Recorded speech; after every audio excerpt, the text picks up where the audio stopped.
To the happy couple, and to my sister Julia, who fell for a guy who plays with flour all day. The champagne flutes clinked all around me as my brother Nick's voice rang out across the reception hall. The laughter that followed hit me like a slap. I felt heat crawl up my neck as 200 wedding guests turned to stare at me and Liam. My name is Julia, and this was supposed to be the happiest day of my brother's life. I should have known Nick wouldn't let it pass, without reminding everyone exactly where I stood in the family pecking order. There he was, glowing in his tailored tux, basking in the spotlight at the head table, while I sat there, in my simple pale blue dress, clutching my napkin to keep my hands from shaking. Julia, honey, smile.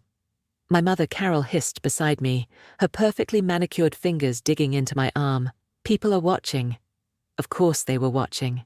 They'd been watching my entire life, waiting to see which Sanders sibling would trip and fall first. Spoiler alert, it was always going to be me. Liam's hand found mine under the table, his thumb drawing gentle circles on my palm. When I looked at him, his warm green eyes were steady and kind, utterly unfazed by the snickers echoing around us. Let them laugh, he murmured, leaning close enough that his breath tickled my ear. We know what we have. God, I loved this man. Even with a dusting of powdered sugar on his shirt from baking that morning, because yes, he'd insisted on finishing Nick's wedding cake himself, he was more genuine than anyone in this room, full of tailored suits and polite facades. I still can't believe you're dating a baker, Stephanie, my sister-in-law whispered, as she slipped into the empty chair beside me.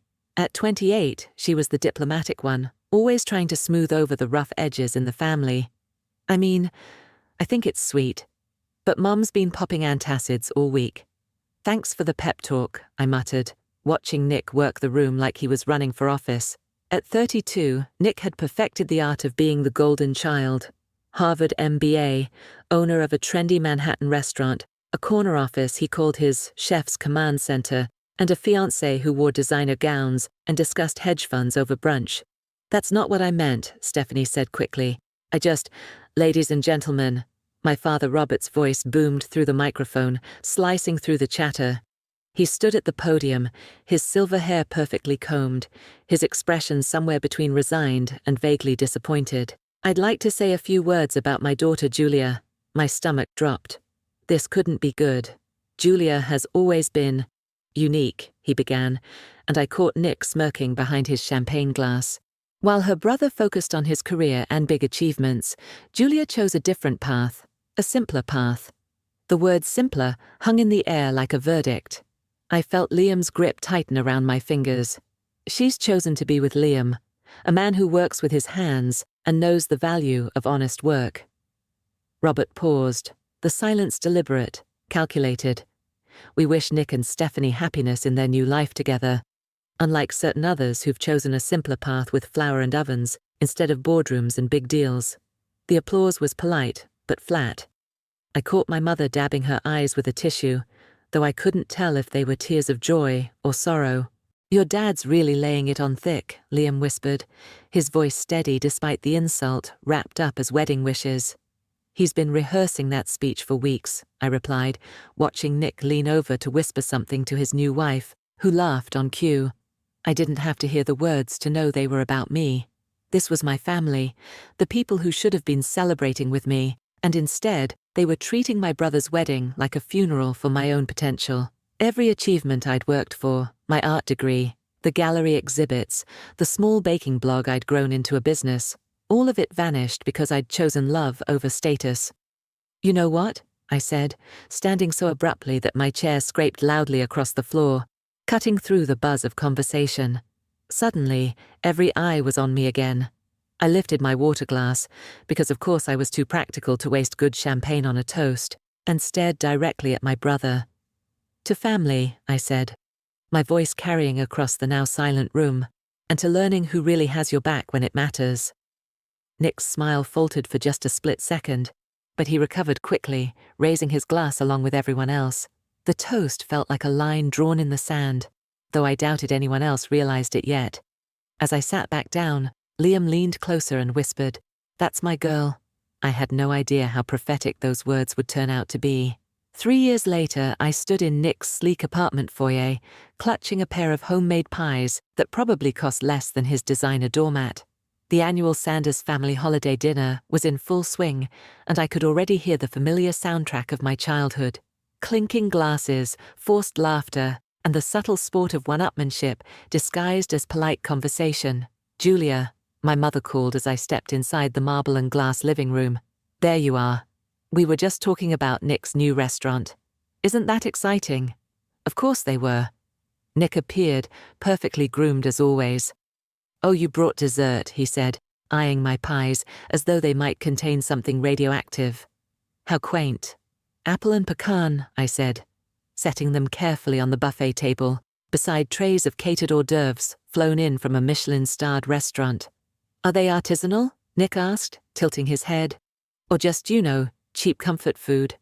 The question dangled in the air, while several of Nick's friends, all in suits and cocktail dresses, leaned closer, pretending to sip their cocktails while they listened. I felt the familiar flush creeping up my neck. "They're homemade," Liam said quietly, appearing beside me like he'd been waiting for his cue. His shirt was crisp but modest, pale blue cotton against Nick's designer everything. He looked like he'd wandered in from another world. Right. Nick nodded, his smile edged with sarcasm. "The whole baking thing. How's that going?" "Still. Playing house in the kitchen." "We're doing well," I said, forcing my voice to stay even. "The bakery's been profitable for 2 years now." Stephanie laughed, the sound like ice cubes rattling in a glass. "Profitable? Oh, honey, that's adorable. Nick just closed a deal worth more than your bakery probably makes in a decade." My father Robert drifted over with his whiskey, his expression a mix of curiosity and condescension. "I've been meaning to ask about that, sweetheart. This baking venture of yours. When are you planning to do something more substantial with your life?" "Robert," my mother warned, but her tone said she was eager to hear the answer too. "We're happy," Liam said simply, his voice calm. "It's good, honest work." "Honest work," Nick repeated, swirling his scotch. "That's one way to put it. Though I have to say, watching you two at these family events is like watching a documentary on artisanal hipsters in their natural habitat." The group around us chuckled politely. "At least we sleep well at night," I said, the words slipping out before I could stop them. The laughter died immediately. Nick's grin stiffened. "What's that supposed to mean?" Stephanie demanded, her voice sharp enough to slice through the jazz piano soundtrack. "Nothing," I said quickly. "Just physical work makes you tired." But the damage was done. I'd crossed some invisible line, and I could feel the chill settling over the room. "So," my mother said brightly, fake cheer practically glowing off her face, "who wants to see the new wine cellar?" The group began drifting away, following Nick and Stephanie as they led the tour like museum docents, showing off prized artifacts. I started to follow, but Liam caught my arm gently. "I'm gonna check on the car," he said. "Make sure we didn't leave the windows down." I knew he just needed air. These gatherings were harder on him than he ever let on, watching me get picked apart by my own family while he stood by, powerless to stop it. "I'll come with you," I offered, but he shook his head. "Stay. Enjoy your family." The word enjoy was heavy between us. We both knew exactly what it meant. I found myself alone by the massive windows overlooking the city skyline, the twinkling lights far below, looking unreal, like stars someone had pinned to velvet. The laughter and clinking glasses from the wine cellar tour floated back to me, and I wondered what it would feel like to truly belong in that group, instead of always standing on the outside looking in. "They're being awful today," Erin murmured, suddenly appearing beside me, 2 glasses of red wine in hand. "Erin, my cousin." "Today?" I took the glass from her gratefully. "This is just Tuesday for them." "It's not always like this, is it?" she asked softly. I turned to look at her. When was the last time anyone in this family asked about my life without it being the setup for a joke? Erin fell silent, letting out a soft sigh, as though she wished she could make it better. "Things have been tense lately," she finally admitted, "especially with Nick." "Stressed about what?" Erin glanced over her shoulder, making sure no one was within earshot, then lowered her voice. "I probably shouldn't even know this. But last week I went to drop off some papers at Nick's place, and I kinda walked in on him and Stephanie fighting, loudly. He was yelling about how some of his investments went bad, really bad, and how they might have to scale back, or sell things off. I blinked, taken aback. Sell what things off? I don't know exactly. But Stephanie kept saying he needed to stop hiding it from the family, that they couldn't keep pretending everything was perfect. Then they both got quiet when they realized I was there. Erin looked down into her wine glass. I've never seen Nick like that, Julia. He looked scared. 6 months after that holiday dinner from hell, I started noticing the cracks forming. It began with missed calls. My parents, who used to check in every week with updates about Nick's newest restaurant accolades, suddenly went radio silent, and when I did manage to catch them on the phone, the conversations felt stilted, like they were reading from a script with half the pages missing. "So, how's Nick doing?" I asked during one particularly awkward call with my mother. "Oh, you know Nick. Always busy, always working on something big." The pause that followed stretched long enough to drive a food truck through. "And Stephanie? She's fine. Listen, sweetheart, I have to run. Your father's calling me." I stared at the phone, frowning. In 32 years, I'd never heard my mother hesitate even once when it came to listing Nick's endless accomplishments. The next red flag came at Stephanie's birthday dinner. We met at a tiny Italian bistro downtown. Nothing fancy, which should have been my first clue. The Sanders family didn't do nothing fancy. "Where's everyone else?" I asked, as Stephanie slid into the booth across from me and Liam. "Mom and Dad had something come up. Nick's dealing with work stuff." "Work stuff? On a Saturday night?" Stephanie picked at the edge of her napkin, avoiding my eyes. The party had only been underway for a little while when I caught the eye of my cousin Erin, who worked somewhere inside my brother's ever-expanding restaurant empire. I gave her a small nod, and we slipped away to a quiet corner of the restaurant, out of earshot from the laughter and clinking glasses. I leaned forward, lowering my voice. "What's going on?" Erin glanced around the restaurant like she was scanning for spies, then finally whispered, "Nick's restaurant. It's in trouble. Big trouble." A little flutter sparked in my chest, not quite satisfaction, but something close to it. I immediately shoved it down, ashamed of myself. "How bad?" I asked. "Bad enough that he's laid off half his staff, and—" She hesitated, eyes darting away. "They've started talking about selling one of the locations. Nick's been calling around, asking people for help." The flutter got stronger. I took a sip of water to hide the expression on my face. "Has he asked you for money?" Erin asked quietly. "Not yet," I said, "but then again, we're just simple bakery people. What would we know about real money?" Erin winced. "You heard about that? He's been different lately. Stressed. Snapping at everyone. Even the golden child has bad days, I guess." We finished dinner mostly in silence after that, but I could feel Liam's eyes on me the entire time, reading the wheels spinning in my head. Later that week, we were pulling cinnamon rolls out of the oven for an early Saturday catering order when my phone rang. "Julia." The voice was shaky, older than I remembered. "Mom, are you okay? You sound—" "I'm fine, sweetheart. Just tired. Listen, we were wondering if you and Liam could come over this weekend. There's something we need to discuss as a family." Those words sent a chill crawling down my spine. In Sanders family speak, something we need to discuss as a family was never good news. "What kind of something? It's better if we talk in person. Can you come Saturday afternoon, around 2? I looked at Liam, who was pretending not to eavesdrop while glazing cinnamon rolls. His shoulders were tight. "I guess so. Should I bring anything?" "Just yourself." "And Liam, of course." The line went dead, leaving me staring at my phone. "Family meeting?" Liam asked without looking up. "Sounds like it." He straightened, wiping icing off his hands onto a towel. "About what?" She wouldn't say. But I met his eyes. Given what Erin told us, they're going to ask us for money. It wasn't a question. We both knew it was true. That night, I lay awake staring at the ceiling, while Liam's breathing evened out beside me. Part of me, a bigger part than I wanted to admit, felt a twisted sense of anticipation. After years of being treated like the family embarrassment, they were finally going to need something from me. The irony tasted sharp and sweet all at once.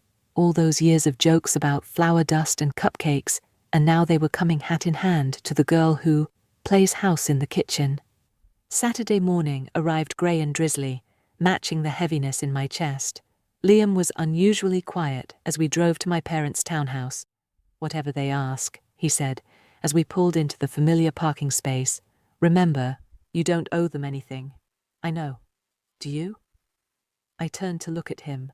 "Because you have a soft heart, Julia, and they know exactly how to use that against you." I stared up at the townhouse where I'd grown up. The neat brick facade, the polished brass door knocker. It seemed smaller than I remembered, less imposing. "I'll be fine," I said. The living room felt like a courtroom when we walked in. Everyone was already there, arranged in a careful semicircle, like they'd been rehearsing this ambush for days. My parents sat on the couch, looking older than I'd ever seen them. Nick was perched on the edge of an armchair, his expensive clothes slightly rumpled, his usual bulletproof confidence cracked around the edges.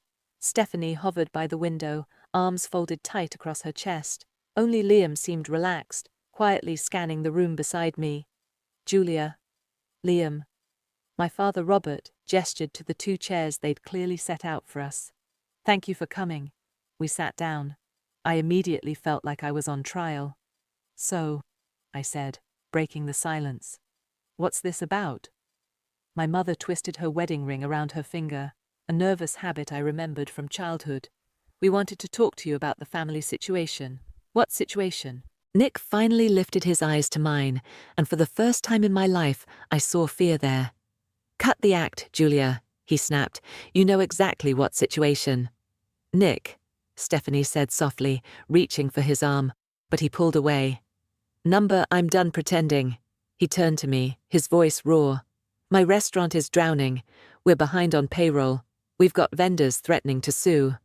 I maxed out every line of credit I had, trying to keep the place afloat. It's all going under." He swallowed hard. "I'm looking at bankruptcy, Julia. Everything I've built, it's about to go up in flames." The silence that followed was suffocating.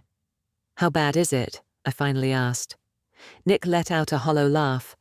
"Bad enough that Mum and Dad might have to mortgage the house if this goes under. Bad enough that I've already sold one location, and it barely made a dent." My mother's voice was a whisper. "We could lose everything. The house? The savings?" My father's shoulders slumped. "Everything." Nick glared at me, as if daring me to be smug. "So yeah, I'm here asking for help." "Our help?" I asked, though I already knew the answer. "Your bakery," my father said bluntly. "The money you've saved. Your business is doing well, right?" The words hit me like a slap. "Excuse me?" "It's the only asset in the family that's not tied up right now," my mother said quickly, her voice trembling. "If you invest, just enough to cover Nick's debts, we can all start over." I felt Liam's hand find mine, his grip steady and grounding. "You want me to risk my business, our home, to fix your mistakes," I said quietly. "It's not about mistakes," Nick said, his voice rising. "It's about family, about doing what's right." "What's right?" I shot back, sharper than I intended. "What's right is not asking your sister to sacrifice everything she's worked for because you made reckless choices." Nick stood up, his composure shattering completely. "Julia, you're baking pies in a tiny shop. This is real life, real consequences, real stakes, real consequences for choices you made," I said, my voice trembling. "We're family," my mother cried, tears streaming down her face. "Family helps family." The room fell into a heavy, stunned silence. The drive home was silent, except for the soft hum of the city fading behind us, and the rhythmic thump of tires over rain-slick streets. Liam's hands were white-knuckled around the steering wheel, and I could practically feel the frustration radiating off him in waves. We pulled into the alley behind our bakery, the neon stone and crumbs sign flickering in the drizzle. I stared at the brick building, the place my family wanted me to sacrifice, like it meant nothing. The streetlights cast a soft glow over the windows, turning the glass into gold. Everything I'd ever wanted was right here. "I need to show you something," Liam said as we climbed out of the car. Liam, I'm not giving them money. I don't care what they. I know you're not. That's not what this is about. He headed for the back entrance, his steps purposeful, water splashing under his shoes. There are things I should have told you a long time ago. I followed him, confused. What things? Instead of answering, he led me through the bakery kitchen, past gleaming mixers and the scent of cinnamon and butter, and into the small office at the back. I'd been in there 1,000 times, but he went straight to the lower cabinet under the old filing shelf, a drawer I'd never once seen him open. Sit down, he said, pulling out a thick manila folder. Liam, you're scaring me. I'm not trying to scare you. I'm trying to show you who we really are. He opened the folder and spread a stack of documents across the desk. Who we really are, I echoed, leaning forward, squinting at page after page of legal filings, logos and bank letters, patents, trademark registrations, financial statements filled with numbers that made my head spin. What is all this? This, he said, pointing to a sleek logo stamped on the top of one document, is the stone baking method, the technique you developed for laminated doughs, the one you perfected at 3 a.m. 2 winters ago. It's patented. It's being licensed to bakeries and restaurants across the country. My eyes widened. You patented it? He pulled out yet another document. 3 years ago. This is the formulation for your gluten-free blend, the one everyone said couldn't be done without tasting like sawdust. It's selling under a private label. We've got contracts lined up for national distribution. I stared at the pages, then at Liam. I don't understand. Why didn't you tell me? Because I wanted to be sure. I wanted you to build something real, without pressure or interference, before I told you how big it was getting. He sat down across from me, his expression serious. Jules, our little bakery isn't just a bakery anymore. It's a research and development lab.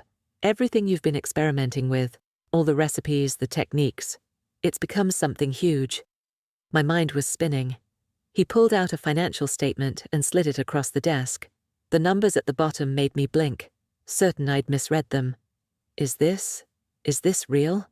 Stone and Crumb Holdings is worth that much now, Liam said quietly. I incorporated it 5 years ago, right after we opened. I used the shop as our testing ground for everything. I stared at the papers, then back at my husband. You've been running a multi-million-dollar business this whole time. A very quiet one. Liam gave a small, wry smile. Most of our partners don't even know where the innovations come from. They just know the systems work, or the products taste good. That's all they care about. But why keep it secret?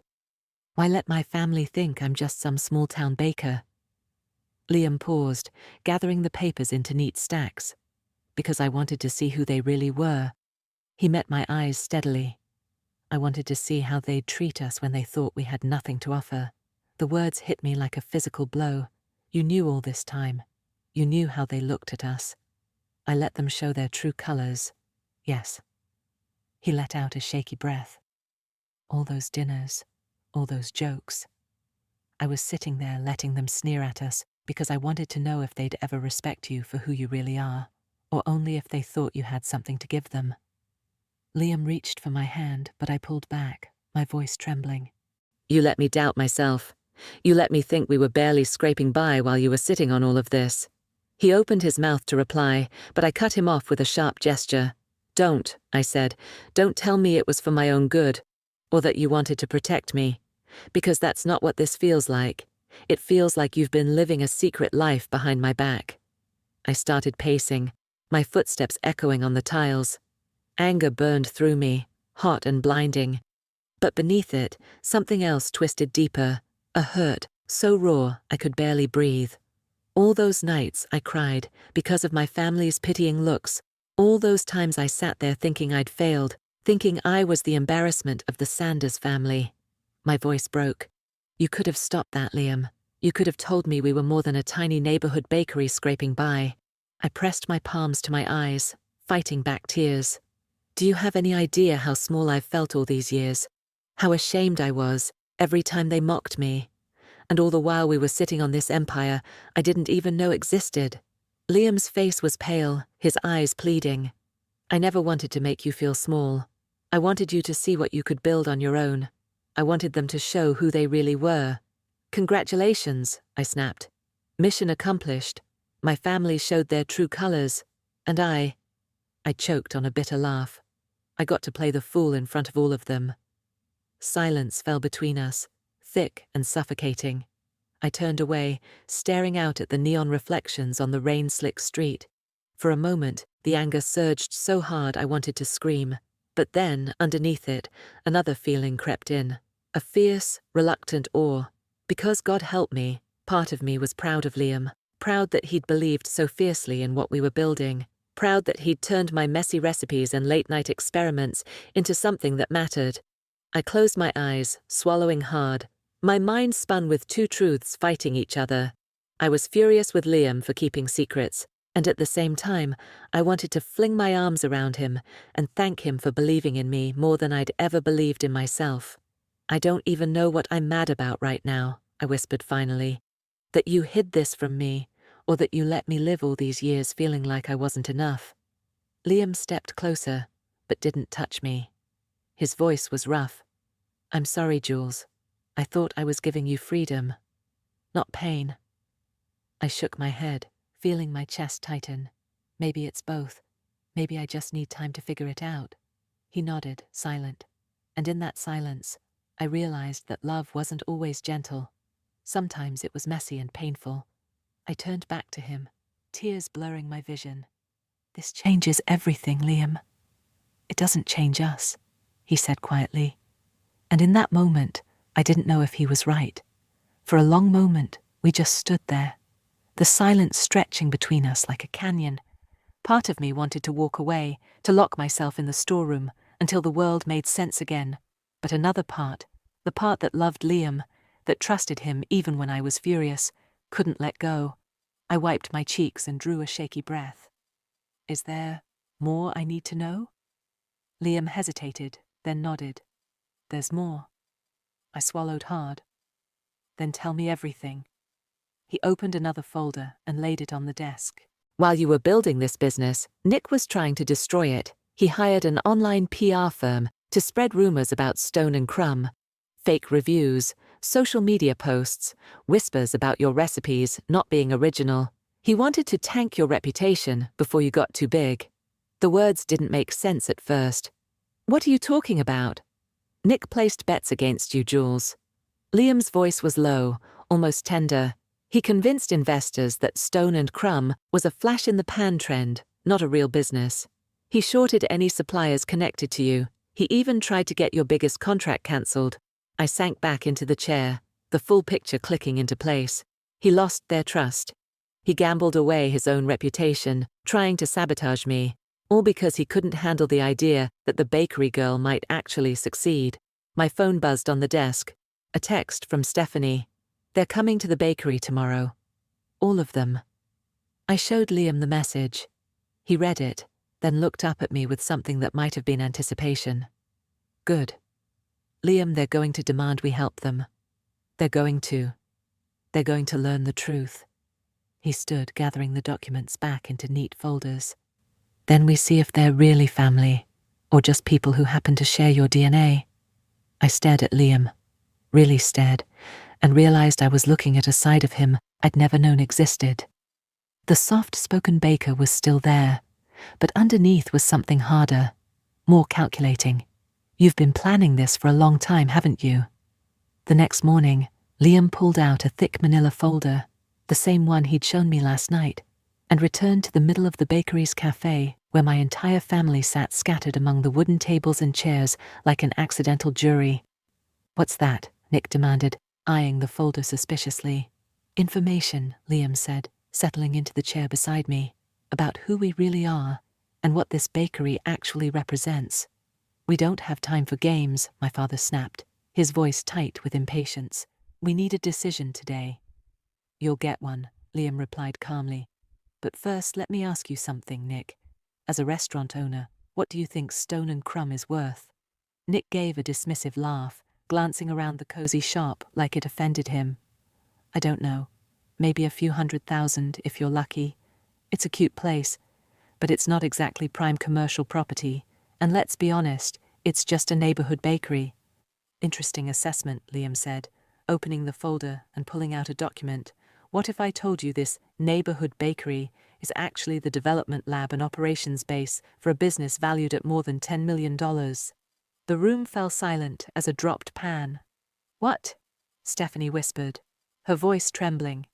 Stone and Crumb Holdings. Liam continued smoothly.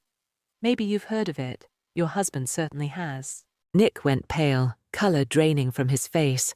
That's impossible. Is it? Liam pulled out another sheet. This, he said, tapping the document, is a trademark registration for the stone baking method, the one Julia invented that's now licensed in dozens of commercial kitchens nationwide.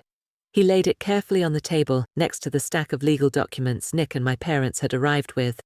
This, Liam said, producing another page, is a contract for her proprietary gluten-free flour blend, under private label, set for national rollout next year. He looked up, calm as ever. Shall I continue? Because I've got at least 30 more filings here, all developed right here in this just a bakery. My mother was staring at the papers like they were written in an alien language. I don't understand. It's simple, Liam said gently. While you were all busy looking down on us, we were building something significant. But you're just bakers, my father said weakly, as if trying to cling to the reality he'd always known. I spoke up then, my voice shaking but strong. I'm a baker who happens to hold a culinary degree from Le Cordon Bleu. I'm also the lead product developer for several major food brands who hire me to create recipes, techniques, and ingredients they license for millions of dollars every year. Stephanie sank into her chair, stunned. This can't be real. Oh, it's real, Liam said. He pulled out a financial statement and slid it across the table. Want to see our quarterly earnings? Nick recoiled as if the numbers burned him. But wait, Liam continued, his voice taking on a harder edge. There's more. Nick, you remember how you said you might have heard of Stone and Crumb Holdings? Nick opened his mouth, then closed it again, his face pale. You did more than hear of it, Liam said. You tried to sabotage it. You hired PR firms to spread rumors online, fake reviews, whisper campaigns suggesting Julia's recipes weren't original. You even tried to block her biggest contract with a national grocery chain. The silence that fell over the room was so deep, I could hear the faint ticking of the bakery's wall clock. Nick's mouth worked soundlessly, like a fish gulping for air. The beautiful irony, Liam said, standing up, is that every time you tried to tank Stone and Crumb, the publicity only made our sales go higher. Every dollar you spent trying to destroy us ended up fueling our success. Oh my God, Stephanie whispered, eyes huge. So when you're asking us to merge our business into yours to save the family, Liam said, you're really asking us to sacrifice the thing you've been secretly trying to destroy for years. The front door opened then, and a woman in a sleek pantsuit stepped in, rolling a leather briefcase behind her like a pilot rolling luggage. Liam gestured toward her with a casual wave. Everyone, I'd like you to meet Vanessa Lynn, our corporate attorney. Vanessa smiled coolly at the stunned faces around the table. Let's start with the basics, Vanessa said, adjusting her glasses. Stone and Crumb Holdings is a privately held corporation, fully owned by Julia and Liam Stone. No liens, no debts, no outside investors, no encumbrances of any kind. That's impossible, my father said. We helped them with the down payment for this place, which was repaid in full, with interest, 18 months after the loan was made, Vanessa interjected smoothly. I have the cancelled checks right here. She slid a document across the table. My father stared at it like it might bite him. Furthermore, Vanessa continued, any attempt to force a merger or acquisition through legal channels would be inadvisable.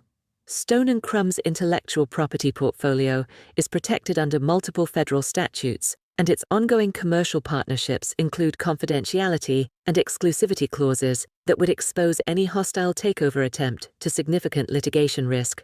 Nick finally found his voice. This is all very impressive, but it doesn't change the fact that we're family, that we need help.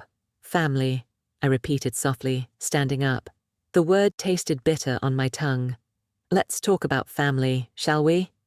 I crossed to the bakery wall, where photos hung on twine with little wooden clips, the gallery I'd built over the years. I lifted one down. Remember this day?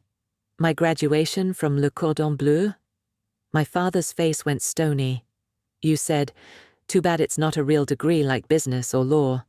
You told me I'd wasted years studying something no one would ever pay for. I set the photo back and picked up another one, me and Liam on the day we opened Stone and Crumb. And this day, our bakery opening? You spent the whole reception telling people you hoped I'd come to my senses and leave the baking nonsense behind. You apologized for me, Dad. To strangers.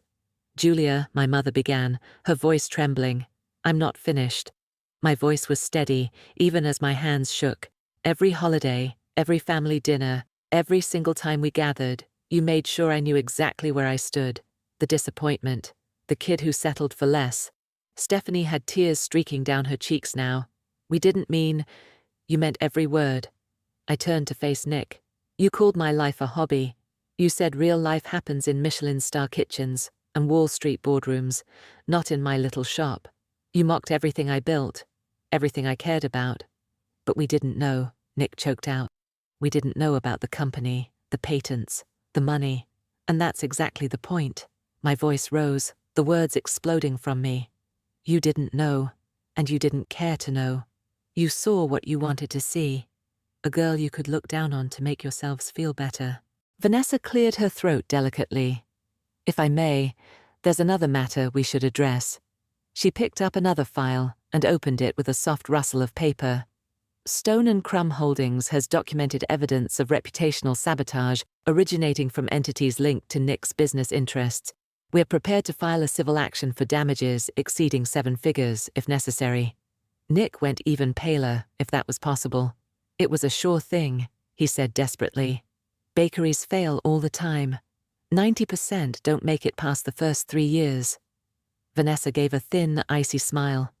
The odds were that you'd do your homework before risking your investors' money and your family's reputation.